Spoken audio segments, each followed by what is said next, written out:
Halo semuanya, kenalin nama aku Cut Silviani dengan NIM B10112481. Aku dari Prodi Ekonomi Pembangunan kelas 4E. Video ini aku buat untuk menjawab soal-soal UTS matkul evaluasi proyek. Yuk teman-teman ikutin aku menjawab soal-soal tersebut.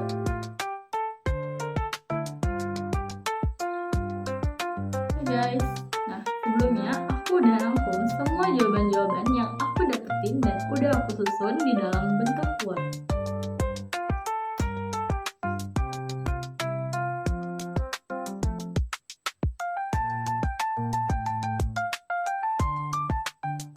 Nah, kita langsung aja jawaban nomor 1. Pertanyaan nomor 1, apa perbedaan mendasar antara analisis finansial dan ekonomi jika ditinjau dari beberapa sudut pandang? Yang pertama, sudut pandang penetapan harga. Financial analysis menggunakan market price atau harga pasar yang berlaku di masyarakat termasuk pajak dan subsidi. Sedangkan ekonomi analisis menggunakan shadow price atau harga bayangan yang mencerminkan nilai sosial sebenarnya dengan menghilangkan distorsi pasar. Oke, sudut pandang selanjutnya, tujuan utama dilakukan evaluasi. Financial analysis berfokus pada profit maximization atau maksimisasi keuntungan bagi pemilik modal atau entitas bisnis. Sedangkan ekonomi analisis berfokus pada social welfare atau kesejahteraan sosial dan kontribusi proyek terhadap pendapatan sosial.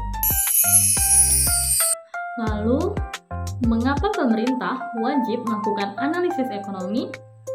Pemerintah di negara berkembang memiliki keterbatasan sumber daya. Analisis ekonomi diperlukan untuk memastikan bahwa proyek berskala besar tidak hanya memberikan keuntungan privat, tetapi juga memberikan manfaat bersih bagi masyarakat, seperti penciptaan lapangan kerja dan pertumbuhan ekonomi yang berkelanjutan serta meminimalkan eksternalisasi negatif. Baik, kita lanjut ke soal nomor 2. Nah, selanjutnya ada perbedaan mendasar antara proyek dan investasi. Investasi adalah konsep yang lebih luas mengenai penempatan modal untuk mendapatkan keuntungan di masa depan secara jangka panjang, sedangkan proyek adalah satuan aktivitas yang lebih spesifik dan memiliki waktu mulai serta waktu berakhir yang jelas, serta anggaran dan tujuan yang tertentu. Lalu selanjutnya, mengapa studi kelayakan dianggap sebagai instrumen vital? Karena studi kelayakan berfungsi sebagai alat mitigasi risiko.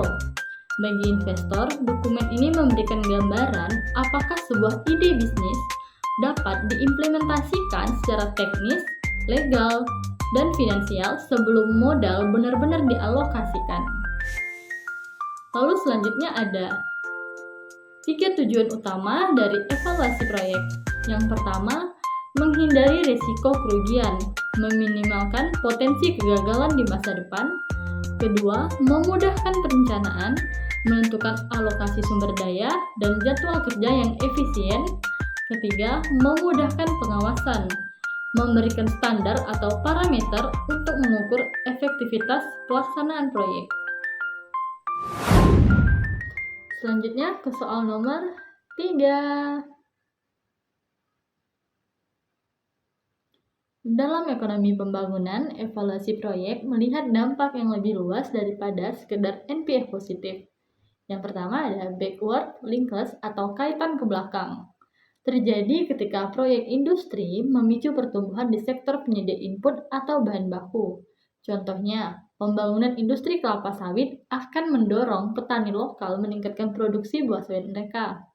Yang kedua ada forward linkage atau kaitan ke depan, terjadi ketika output dari proyek menjadi bahan baku bagi industri hilir lainnya. Contoh, industri pengolahan lidah buaya menghasilkan gel yang memicu berdirinya pabrik kosmetik atau minuman kesehatan lokal. Lalu terakhir, pengaruh terhadap PRDB suatu daerah. Adanya keterkaitan antara linkage ini menciptakan multiplier effect atau efek pengganda. Aktivitas ekonomi yang saling berhubungan meningkatkan nilai tambah di wilayah tersebut, meningkatkan pendapatan masyarakat, dan pada akhirnya secara kumulatif akan meningkatkan produk domestik regional bruto atau PDRB daerah.